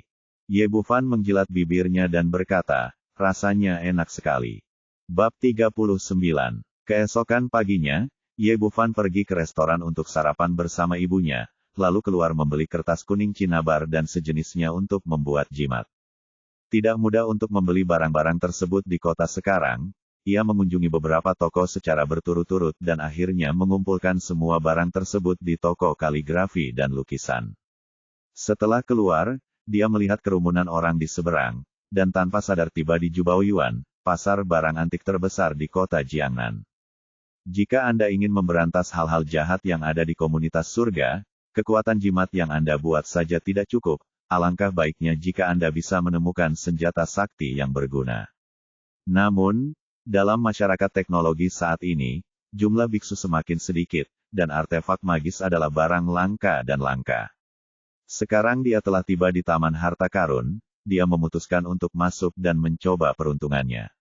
Akan lebih baik jika dia bisa temukan satu atau dua artefak magis. Memikirkan hal ini, dia berjalan perlahan menuju jalan antik. Seperti kata pepatah, barang antik berasal dari masa keemasan di masa sulit. Dalam beberapa tahun terakhir, pasar barang antik di Tiongkok sangat panas. Banyak orang suka berjalan-jalan di sini untuk melihat apakah mereka dapat membeli sesuatu. Namun, dalam beberapa tahun terakhir, stasiun TV satu demi satu meluncurkan program penilaian harta karun. Banyak orang yang ingin mengeluarkan urinoir kakek mereka dan mengidentifikasinya untuk melihat apakah ada harta karun yang tersembunyi di rumah mereka. Dalam hal ini, hampir tidak mungkin untuk mengetahui kebocorannya. Memasuki jalan antik, Ye Bufan berjalan dari toko ke toko. Cara dia mengidentifikasi barang antik sangat sederhana. Dia bisa melihat dengan jelas hanya dengan memindai dengan indera spiritualnya. Barang antik yang diwariskan memiliki tingkat aura yang berbeda-beda. Semakin kuat auranya maka semakin tua pula usianya. Meski banyak ditemukan barang palsu di industri barang antik, namun semangat seperti ini tidak bisa dipalsukan oleh siapapun. Bisa dikatakan cara identifikasinya lebih akurat dibandingkan pengujian karbon 14. Tapi air di jalan antik terlalu dalam. Dia berjalan setengah jalan dan menemukan bahwa sebagian besar barang yang dia lihat adalah palsu. Meskipun dia juga melihat beberapa barang asli, harganya sangat mahal, jauh melebihi nilainya sendiri. Nilai dari. Dia berjalan ke toko lain dan berjalan ke dalam. Ketika dia hendak pergi, tiba-tiba seorang pria parubaya bergegas masuk dari luar dengan sebuah gulungan di tangannya. Pria ini berkacamata dan berpenampilan seperti seorang intelektual budaya, namun wajahnya saat ini penuh amarah. Ye Bufan awalnya tidak peduli dengan hal-hal ini dan tidak berniat menonton kegembiraannya, tetapi ketika dia melihat gulungan di tangan pria parubaya itu, dia segera berhenti. Lukisan itu memancarkan energi spiritual, sangat kaya, dan sekilas terlihat luar biasa. Mengapa kamu mengambil lukisan yang kubeli? Pria parubaya itu menamparkan gulungan di tangannya ke meja dan berteriak dengan marah kepada pemilik toko. Bosnya adalah seorang pria muda berusia 30-an, dia tampak kurus, seperti monyet, dan suka mengenakan setelan tang yang gemuk, yang terlihat agak mencolok.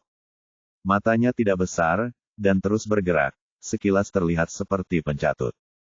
Ketika dia melihat pria parubaya itu, ekspresinya sedikit berubah, dan kemudian dia berkata, "Saudaraku, apa yang kamu bicarakan? Apa yang kamu bicarakan?"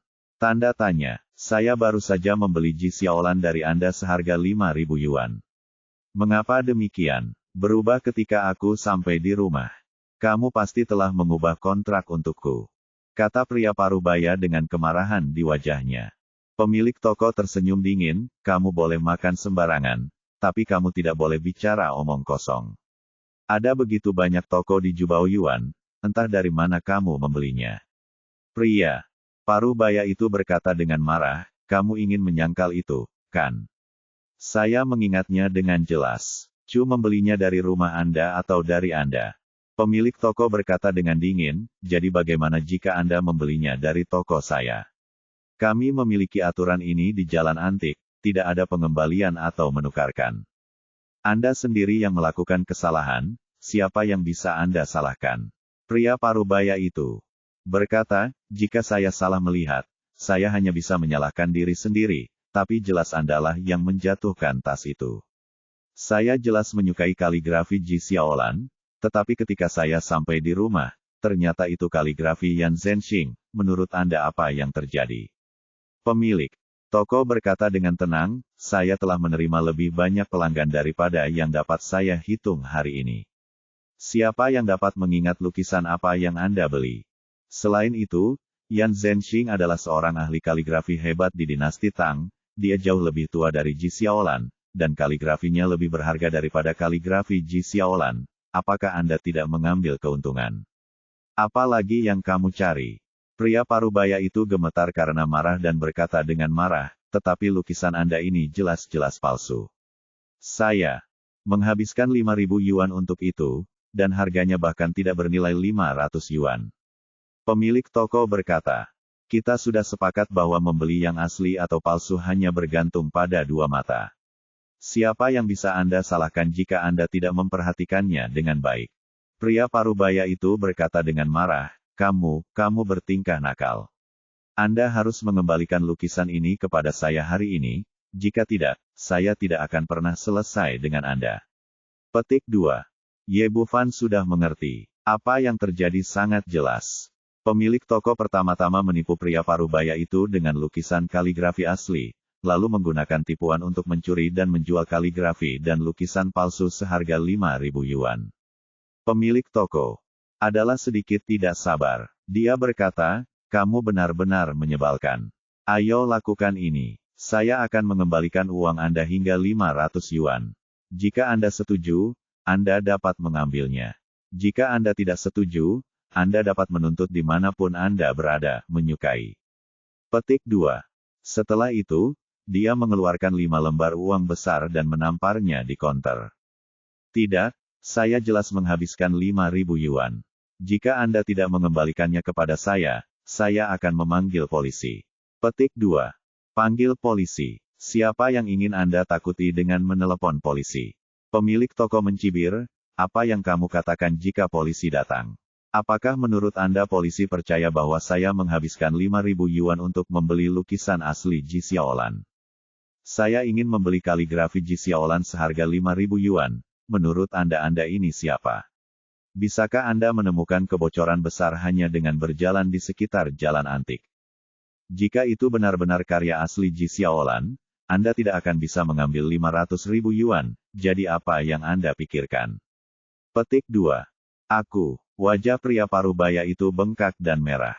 Setelah memikirkannya sebentar, dia putus asa. Memang benar begitu. Bahkan jika dia menelepon polisi, dia tidak bisa menjelaskan hal semacam ini. Dalam keputusasaan, dia hanya bisa mengakui bahwa dia tidak beruntung. Jika Anda rakus akan uang, bagaimana Anda bisa membeli karya asli Ji Xiaolan seharga 5.000 yuan? Saya dalam masalah. Setelah mengatakan itu, dia akan mendapatkan 5 lembar uang besar di konter. Lagi pula, lebih baik kehilangan lebih sedikit daripada terlihat kesal dengan kaligrafi dan lukisan palsu. Saat ini, Ye Bufan berkata, "Saudaraku, bolehkah saya menyelamatkanmu?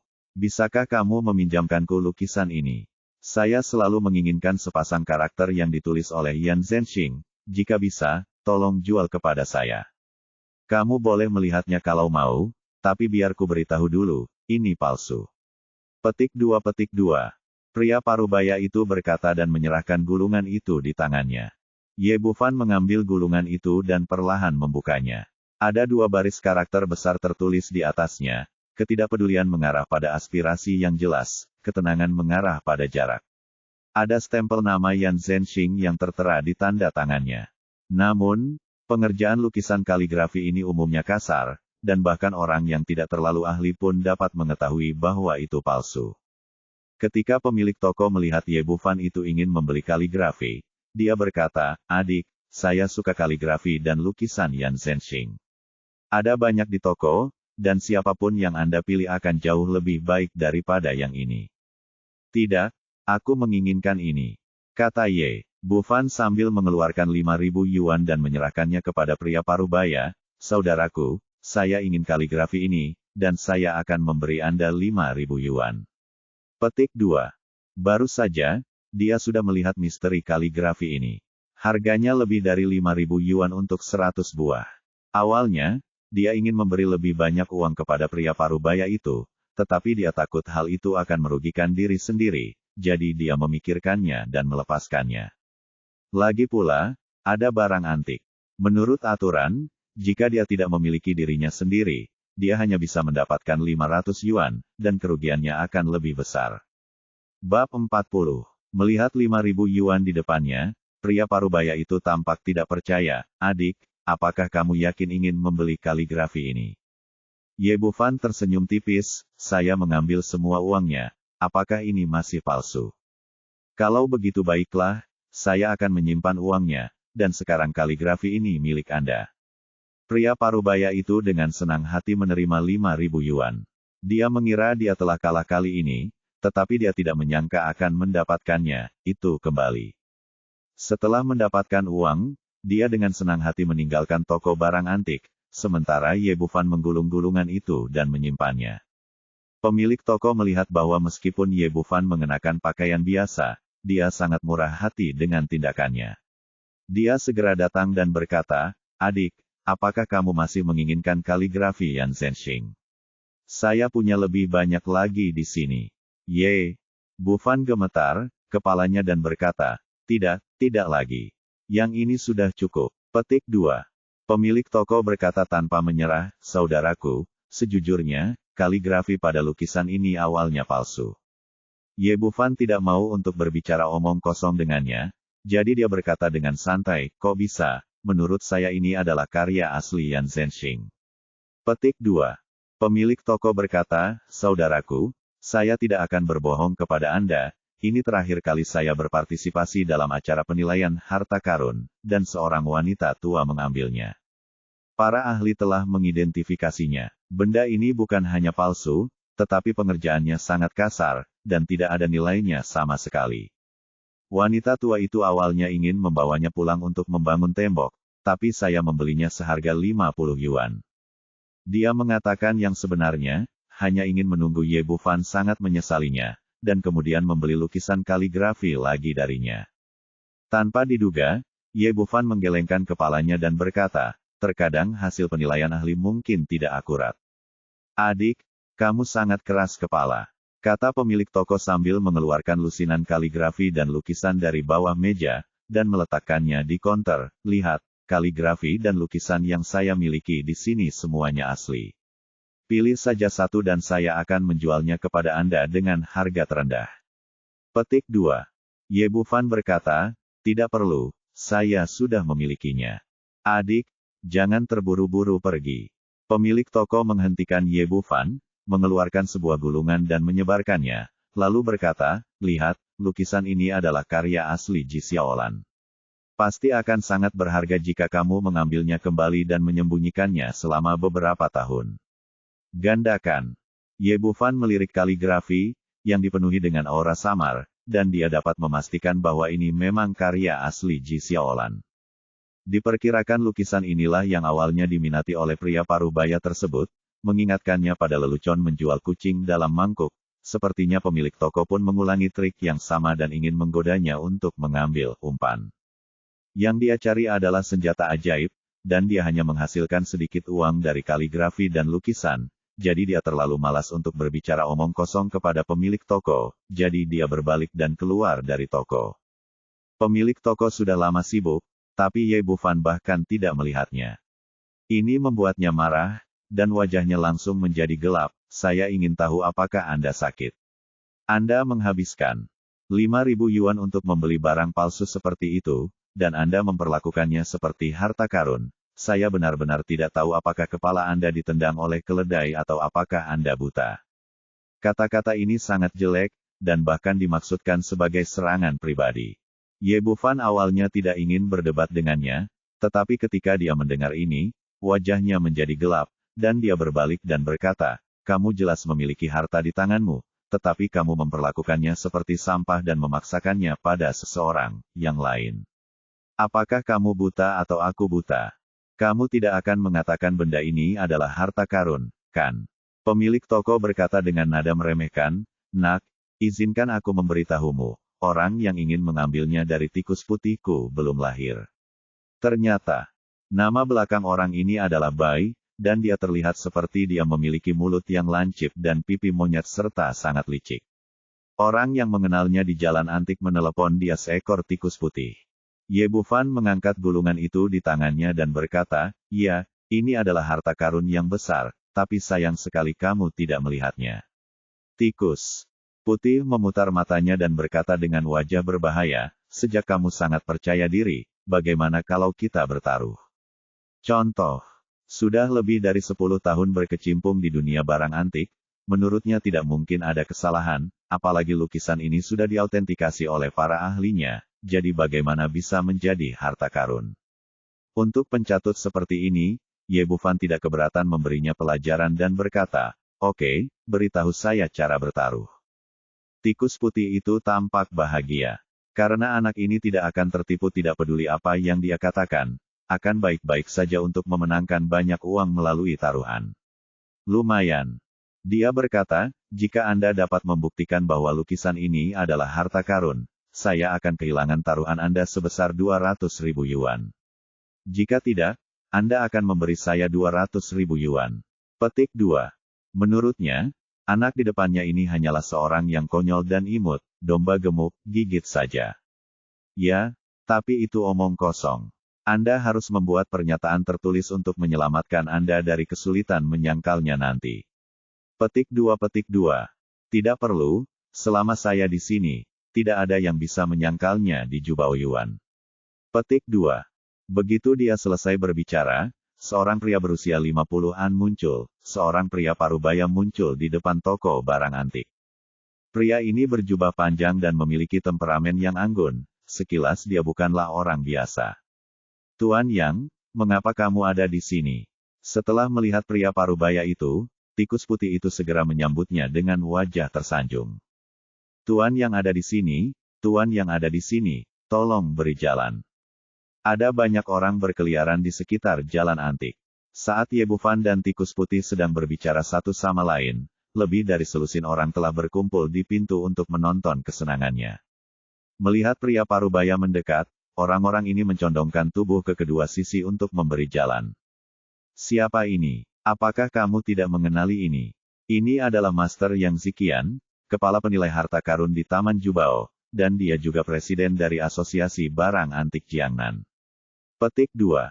Master Yang adalah orang yang menepati janjinya di Taman Jubao. Dengan dia sebagai notaris, tidak ada yang berani menyangkal, jika tidak, dia tidak akan bisa meninggalkan Taman Harta Karun. Yang Ziqian mengangguk ke tikus putih setelah memasuki pintu, dan melihat gulungan di tangan Ye Bufan. Adik, bisakah kamu meminjamkannya kepadaku? Oke, Ye Bufan menyerahkan gulungan itu di tangannya. Yang Ziqian membuka gulungan itu dan melihatnya, lalu sedikit mengernyit. Adik, dengarkan saranku, tidak apa-apa jika tidak membuat taruhan ini.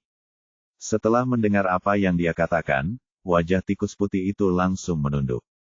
Dia masih ingin menang taruhan ini, domba besar yang gemuk menghasilkan banyak uang, dan Yang Ziqian tidak membuang waktu untuk mencoba mengambil air dari keranjang bambu. Namun mengingat statusnya, dia tidak berani mengeluh. Namun saat ini, Ye Bufan berkata, Tuan Yang, kaligrafi ini tidak sesederhana yang terlihat di permukaan. Faktanya, ada alam semesta di dalamnya. Anda hanya perlu membuat notaris. Petik 2. Yang Ziqian sedikit terpesona terkejut. Dia secara alami tahu arti dari karakter tikus putih. Saya tidak ingin pemuda ini menderita. Tapi setelah mendengar perkataan Ye Bufan, dia berkata dengan penuh minat, oke, saya ingin melihat-lihat.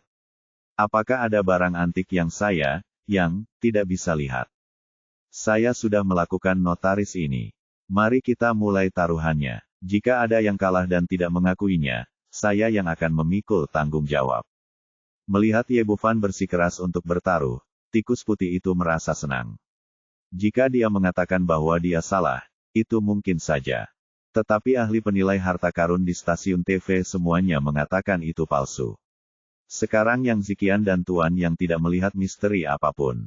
Jelas sekali bahwa anak ini memiliki penyakit di kepalanya. Dia berkata dengan bangga, oke, sekarang Tuan Yang sedang melakukan notaris, tidak ada yang perlu khawatir tentang penolakan. Anda dapat menunjukkan kepada saya apa yang ada di dalam alam semesta. Petik 2. Ye Bufan mengambil lukisan itu dan pertama-tama melepas gulungan kayu di kedua sisinya. Turun. Tikus putih itu mencibir, wah, Anda tidak akan memberitahu kami bahwa ada lapisan dalam lukisan ini, bukan?